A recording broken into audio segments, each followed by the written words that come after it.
sais, faut pas t'en faire. Bah ouais, mais c'était chelou cette trace de sang quand même. Tu t'es sûrement fait mal dans la cave. Non, c'est autre chose. Tu sais quoi? Fais ton tuto normalement, mais après on en reparle si tu veux. Je sais pas, j'en ai plus la force. Tiens, prends ça t'aidera. Merci.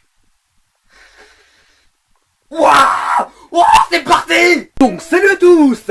Et aujourd'hui, comme son nom l'indique, on va apprendre à faire un livre! T'es sûr? Parce qu'avec toute la poudre que t'as sniffé là, j'ai peur du résultat. Mais non, t'inquiète! Ah bah justement, je m'inquiète. Fais-moi confiance! Ok. Attends, tu vas faire confiance? À lui? C'est bon, ça ira, hein. Au pire il se blesse, puis voilà quoi. Ah ouais, cool. Donc pour faire un livre, il vous faut une feuille A4, une paire de ciseaux ou une tronçonneuse, un stylo, ou un crayon, ou un feutre, ou un pouce à mort. Si, ça marche, hein, la preuve. Voilà. Ça représente l'âme. Ou une chèvre. Pour finir, il vous faut un peu d'imagination pour pomper une bonne histoire. Donc pour commencer, pliez la feuille A4 en 8. Bah dis donc, ça fait beaucoup de chiffres. Ensuite, dépliez la feuille et avec la paire de ciseaux ou la tronçonneuse, faites une fente au centre de la feuille grâce au bord des deux carrés du milieu. Ça. Ah ok. Cela refait un pliage qui serait beaucoup trop difficile d'expliquer. Au lieu de vous embrouiller avec une phrase du genre Pliez le tout en forme d'étoile vue d'en haut grâce au découpage et repliez le tout par l'avant pour former un livre. je vais plutôt faire une vidéo de démonstration. Musique mainstream.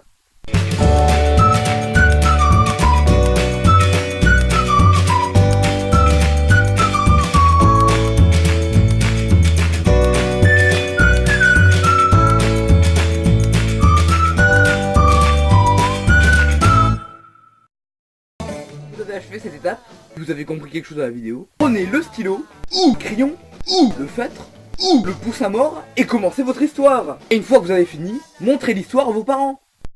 Alors, c'est l'histoire de Micheline, la chenille processionnaire, qui se baladait dans le jardin de la famille Gina.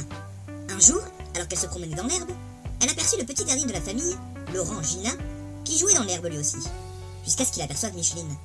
Il attrapa Micheline, mais il ne savait pas que c'était une chenille processionnaire. Au bout d'un moment, le petit Laurent sentit quelque chose qui le démangeait. Il alla se plaindre à ses parents, qui l'envoyèrent tout de suite aux urgences. Le lendemain, la mère de Laurent décida d'attraper toutes les chenilles processionnaires, dont Micheline, pour les plonger dans un pot rempli d'eau de javel. Et c'est ainsi que Micheline et toute sa famille furent exterminés à cause de ce petit bâtard de Laurent. Fin. Alors, merci qui? Merci, monsieur Lucien.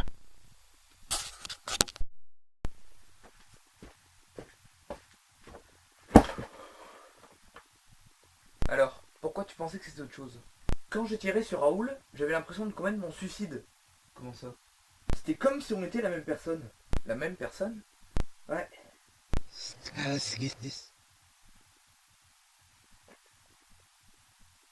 Vous avez entendu? Entendu quoi? Non, entendu. Hier is nog een vraag, schoon. Smoke, dat mag niet.